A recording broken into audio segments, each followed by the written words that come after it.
안녕하세요. 저는 올해 40대 중반이 된 여자입니다.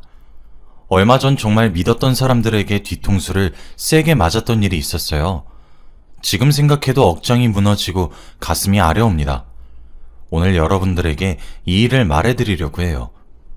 저는 남편과 같은 고향 출신 사람입니다. 저희 동네가 워낙 작고 사람도 많이 없어서 동네 사람들끼리 다 친한 사이예요. 그래서 어릴 때부터 같이 놀았던 친한 오빠였습니다. 저는 외동딸이었는데 오빠가 저를 친동생처럼 대우해줘서 거의 같이 자란 거나 마찬가지였죠. 저희 동네가 워낙 작아서 이웃 사람들끼리도 다 아는 사이였는데 저희 부모님과 오빠네 부모님도 다 친합니다. 저희 부모님이 늦게 퇴근을 하시는 날이면 오빠네 집에 가서 저녁밥을 먹기도 했고 등하교도 같이 하고 말이죠. 친구들은 저한테 이렇게 듬직한 오빠가 있어서 좋겠다고 했고, 그리고 오빠가 잘생긴 편이라 친구들한테 부러움도 많이 샀죠. 이렇게 다정하고 배려심 넘치는 오빠를 누가 안 좋아하겠나요? 저도 솔직히 오빠를 조금 좋아했습니다. 아기 때부터 친하게 지내던 오빠였는데 중학생, 고등학생이 되니까 남자로 보이더라고요. 그런데 제가 오빠한테 제 마음을 고백해버리면 다시는 친동생, 친오빠 같은 관계가 되지 못할 것 같아 티를 전혀 내지 않았죠. 제가 많이 덜렁대는 성격이고 오빠가 꼼꼼하고 섬세한 성격이에요. 그래서 제가 빠뜨리거나 잃어버리는 물건이 있으면 항상 오빠가 어디선가 찾아와 주었습니다. 나이가 들어갈수록 오빠한테 의지하는 면이 많아졌고 오빠가 여자친구가 생기면 저를 버릴까봐 많이 무서웠어요. 그런데 다행스럽게도 오빠는 성인이 될 때까지 연애 한번 하지 않았는데 그게 저는 내심 기뻤습니다. 부모님들도 저희 보고 결혼하면 사돈이 되는 거냐며 호들갑을 떨곤 하셨는데 그럴 때마다 저는 얼굴이 빨개졌고 오빠는 아니라고 부정했죠. 조금 서운하긴 했지만 그래도 어쩔 수 없었습니다. 아무튼 그런 학창시절이 끝나고 저희들 다 대학교에 들어갔어요. 오빠는 대학교 진학을 포기하고 일을 배우면서 사업 준비를 하고 있었죠. 저는 대학교를 다니다 보니까 더 넓은 도시로 가게 되었고 오빠는 고향에서 계속 살았습니다. 매일 붙어있던 오빠와 멀어지니까 왠지 모르게 싱숭생숭하더라고요. 한 번도 오빠 없이 살아본 적이 없는데 이렇게 저 혼자 외딴 곳에 남겨지니까 무서웠습니다. 대학교 생활을 하면 할수록 오빠가 더 생각이 나고 너무 보고 싶었죠. 학교 생활을 하면서도 오빠와 연락은 자주 했어요. 제가 매일같이 너무 힘들다, 집 가고 싶다 라고 말하면서 찡찡대면 오빠가 늘 저에게 충고와 위로를 해주었어요.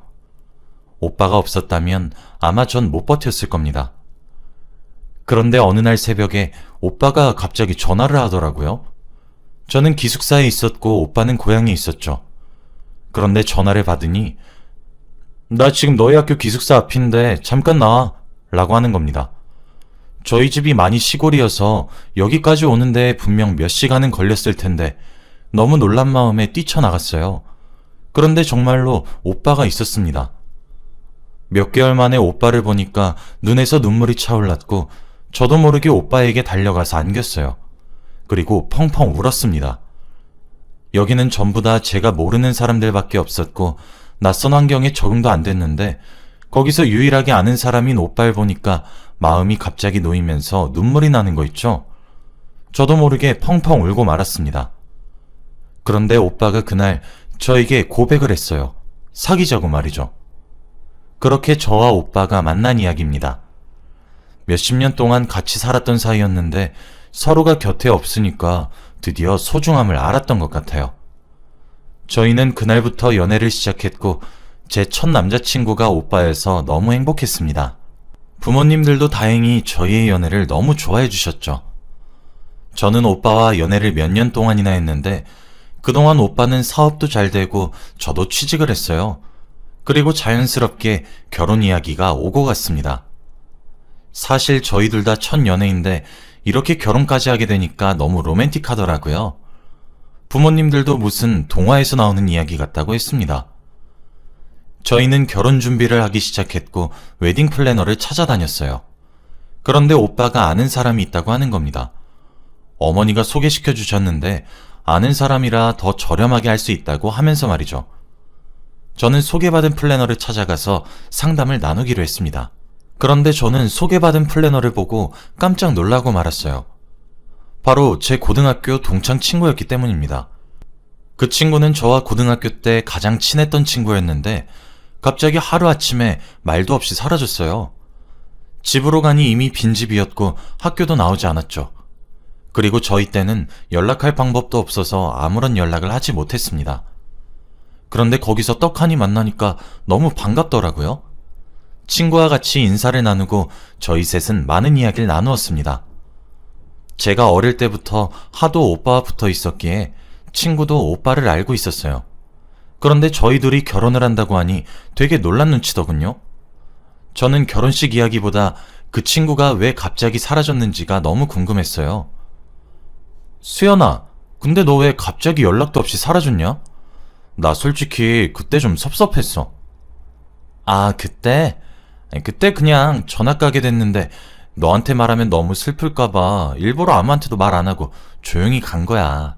미안해. 그래도 연락은 하고 가지.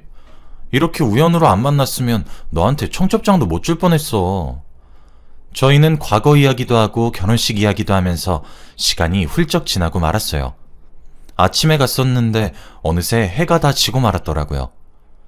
저희는 연락처를 주고받고 카톡방을 만들어서 나머지 대화를 나누었습니다. 결혼식 준비가 정말 하나부터 열까지 다 정해야 하더라고요. 정말 힘들었습니다. 그런데 다행히도 플래너가 저와 아는 사람이라서 맘 놓고 할 수 있었죠. 오빠와도 자주 만나면서 결혼 이야기를 했는데 오빠도 다행히 플래너 친구가 마음에 든다고 하더군요. 저희 셋 다 같은 고등학교였지만 오빠는 그 친구가 기억에 나지 않는데요. 저와 제 친구는 학교를 다니면서 늘 붙어 있어서 그럴 리가 없는데 오빠가 그렇다고 하니 의심은 하지 않았죠. 그래도 지금이라도 셋이서 친해질 수 있어서 다행입니다. 결혼 준비를 한 지 그렇게 한 달이 넘어갔어요. 한 달이 지났지만 정한 게 별로 없었습니다. 아직 준비해야 할 게 산더미처럼 남아 있었죠. 그런데 우연히 오빠의 휴대폰을 본 날이 있었어요. 알람이 와서 자연스럽게 휴대폰을 보는데 플래너 친구한테 왔더군요. 그런데 3명이서 있는 단톡방에 보낸 것이 아니었습니다. 바로 둘이서 개인적으로 연락을 하고 있더라고요. 그런데 오빠와 친구의 대화 내용은 정말 가관이었어요. 단순히 플래너와 예비 신랑의 공적인 대화가 아니었거든요. 둘이서 아주 깨가 쏟아지는 대화를 주고받았습니다. 주말인데 뭐하냐, 좋은 아침 보내라, 나는 지금 뭐하고 있는 중이다 등등 둘이서 아주 하하호호 거리면서 이야기를 하더군요. 대화의 시작을 보니까 친구가 먼저 연락을 했더라고요. 초반에는 오빠가 조금 튕기는 것 같았는데 시간이 지날수록 오빠는 제 친구와 이야기하는 게 재밌었는지 같이 웃고 떠들었습니다. 그리고 무엇보다도 저한테 잔다고 한 시간에 그 친구와 전화를 했더군요. 정말 놀랐어요.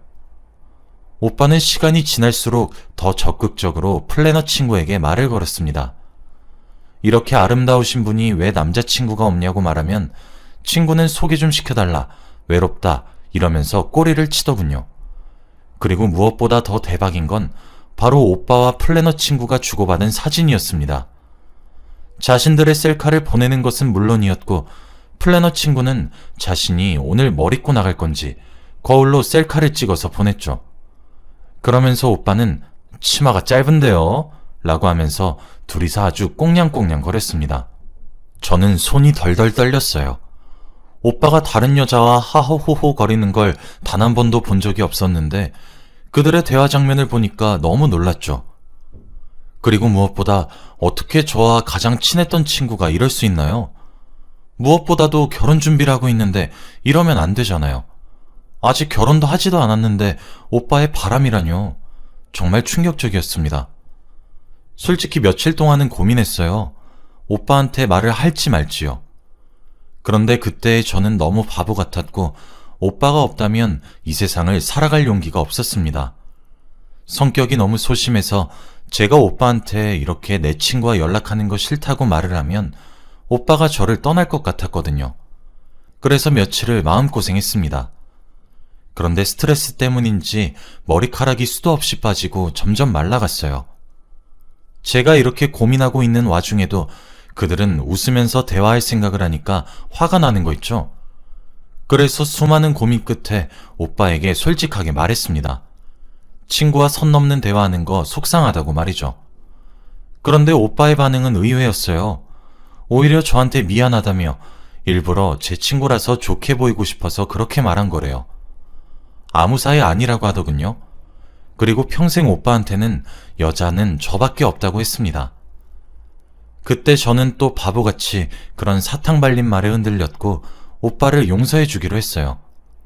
그리고 정말로 오빠는 친구와 연락을 끊었습니다. 오빠도 저 말고 다른 여자와 연락을 해본 적이 없어서 원래 이렇게 해야 예의인 줄 알았대요. 그래서 그렇게 했는데 제가 속상해할 줄 몰랐답니다. 저도 오빠의 말을 들으니까 이해가 되었어요. 그리고 다시 결혼 준비를 제대로 하기 시작했습니다. 다행히도 친구와 어색해지진 않았고 결혼에 조금 더 집중할 수 있었죠. 그런데 결혼 준비가 거의 다 끝나갈 때쯤 놀라운 소식을 듣게 되었습니다. 바로 제가 임신을 하게 되었거든요. 그래서 결혼 준비를 더 급하게 하게 되었답니다. 저희 결혼은 작고 소박하게 진행했기 때문에 비용도 많이 들지 않았고 만족했어요. 다들 제 임신을 축하해 주어서 행복한 결혼식을 올릴 수 있었습니다. 그리고 무엇보다 결혼식이 끝나자마자 플래너 친구와의 연락은 끊겼어요. 사실 저는 저희 남편과 그런 대화를 오고 가는 것을 보았을 때 조금 실망도 했고 더 이상은 웃으면서 그 친구를 맞이할 수는 없겠더라고요. 그래서 저도 딱히 붙잡지 않았습니다. 결혼식을 올리고 저희는 신혼집에 들어가서 드디어 결혼 생활을 본격적으로 시작했어요. 그런데 다 좋았는데 딱 하나 걸리는 게 있었어요. 바로 저의 의심입니다. 남편이 과거에 다른 여자와 연락을 했던 게 저한테는 굉장한 충격으로 다가왔는지 저도 모르게 남편을 의심하고 있더군요. 매일 어디서 뭘 하는지 궁금했고 남편의 카톡을 밤마다 확인을 하고자야 마음이 놓였죠. 남편도 다행히 저에게 사진도 찍어서 보내주고 카톡도 당당하게 보여줬습니다. 그런 환경 속에서 저는 아이를 낳았고 나름 화목해 보이는 가족을 꾸렸죠. 저희는 아들을 낳았는데 시부모님이 더 좋아했습니다. 시부모님은 가부장적인 편이었는데 드디어 대를 이을 수 있다고 기뻐하시니 저도 덩달아 기분이 좋아졌습니다. 아이를 낳고 기르다 보니 너무 정신이 없고 아이를 돌보는 데에만 집중하게 되어서 남편의 휴대폰을 확인하거나 남편의 의심을 하는 건 사라진 지 오래였죠. 아이는 새벽에 매일같이 잠에서 깨서 아이를 돌보기에도 바빴고 남편은 일을 한다고 육아는 점점 손을 떼고 있었습니다. 사업이 승승장구해서 남편은 매일같이 바빴고 집에 오면 씻고 잠만 잤어요. 아들 얼굴 볼 틈도 없었고 저와 이야기를 나누지도 않았습니다. 오로지 그에게는 집이 그저 잠을 자는 공간일 뿐이었죠. 그런데 왠지 모르게 그날따라 오랜만에 남편의 휴대폰을 보고 싶더라고요. 몇 달 동안 남편의 휴대폰을 한 번도 본 적이 없는데 그때 왠지 모르게 촉이 왔어요. 그래서 남편이 자는 동안 우는 아이를 달래면서 휴대폰을 봤습니다. 근데 전 충격에 빠지고 말았어요. 남편이 한 달에 한 번씩 주기적으로 50만 원씩 누군가에게 보내고 있더라고요. 그런데 돈을 받는 사람의 이름이 익숙했습니다. 바로 웨딩 플래너 친구였거든요. 저는 그걸 보고 손이 벌벌 떨렸고 머리가 새하얘졌어요. 결혼과 동시에 연락이 끊긴 줄 알았는데 왜 남편이 50만 원씩 보내고 있는 걸까요? 정말 믿기지 않았고 믿고 싶지도 않았습니다. 머릿속에서는 별별 생각이 다 들었어요. 한 번도 남편이 술이나 여자 문제로 속을 썩인 적이 없는데 어떻게 그럴 수 있죠? 남편한테 이 사실을 말해야 할지 말아야 할지 엄청나게 고민을 했어요. 그런데 차마 아무 말도 하지 못하겠더군요. 말을 하다가 저도 모르게 눈물이 터질 것 같았습니다. 그래서 저 스스로 어떻게 된 일인지 알아보기로 했어요. 저는 며칠 동안의 긴 고민 끝에 플래너 친구를 찾아가기로 했습니다. 친구에게 연락을 해서 집 앞으로 찾아갔어요. 친구에게 미리 연락을 하고 현관문을 여는 순간 플래너 친구가 딸아이를 안고 있더군요. 나이는 저희 아들과 비슷해 보였습니다. 그런데 저는 그 여자아이의 얼굴을 보고 머리를 한 대 맞은 기분이었죠. 저희 남편과 똑같이 생겼었거든요. 제가 자신의 딸을 보면서 정신이 빠져 있는 것을 보고 플래너 친구도 상황을 대충 눈치챈 것 같아요. 그리고 플래너 친구는 저에게 솔직하게 다 말해줬습니다. 그 여자아이는 남편과 플래너 친구 사이에서 생긴 딸이 맞대요. 그리고 50만 원은 양육비라고 합니다. 저는 아무 말도 할 수 없었어요. 너무 충격적이었거든요. 둘이서 저 몰래 연락을 하고 만난 것으로 모자라 아이까지 만들었다뇨. 제가 다리에 힘이 풀려서 주저앉으니 친구는 저에게 더 충격적인 말을 했습니다. 그 오빠 내가 먼저 좋아했어. 라고 말이죠. 그게 무슨 말인지 저는 이해가 되지 않았습니다. 한 번도 그 친구는 저에게 제 남편을 좋아한다고 말한 적이 없거든요. 너 내가 고등학생 때 그 오빠 얼마나 좋아했는지 알아? 그런데 맨날 너한테 꼭 붙어서 다니고 나한텐 관심도 없고 그래서 너랑 친해지면 나한테도 눈길을 주겠지 싶어서 너 이용해봤어. 너랑 친해지면 나한테 관심을 줄까봐. 그런데 여전히 그 오빤 너만 보고 있더라? 나보다 얼굴도 못생기고 공부도 못하고 몸매도 안 좋은 너한테 졌다고 생각하니까 너무 화가 났어. 그래서 내가 그 오빠 불러서 고백했다? 좋아한다고. 그러니까 너랑 친하게 지내지 말라고. 근데 그 오빠는 끝까지 너 생각만 하면서 내 고백을 거절했어. 자기는 널 좋아한다고 하면서. 그래서 전학 간 거야. 쪽팔리고 화나서. 그런데 정말 우연찮게 플래너가 내가 됐지 뭐야? 그래서 이건 하늘이 준 기회라고 생각이 들어서 내가 들이댔어. 내가 원래 좋아했던 사람이었고 네가 뺏은 거니까. 내가 네 남편 술 좀 먹이고 실수 좀 저질렀다. 왜? 뭐 문제 있어? 내가 먼저 그 오빠 좋아했어. 네가 뺏은 거라고. 저는 그 친구의 검은 속내를 마주하고 넋을 잃고 말았습니다. 친구는 저희 남편에게 술을 잔뜩 먹이고 일부러 실수를 하게 해서 임신을 한 거래요. 그러면서 자신을 봐줄 줄 알고요. 그리고 마지막으로 제발 이혼을 해달래요. 제 자리에 이제 자기가 들어갈 거라고 하면서 말이죠. 제가 이혼하면 화목한 가정환경 속에서 딸을 키울 수 있을 것 같다고 합니다. 저는 친구의 말을 듣고 정말 화가 머리끝까지 나더군요. 그래서 그 자리에서 일어나 친구의 뺨을 내리쳤습니다. 도저히 손이 안 올라가고는 못 베기겠더라고요. 친구는 맞으면서도 실실 웃고 있었고 저는 친구 집에서 나와 바로 시댁으로 갔습니다.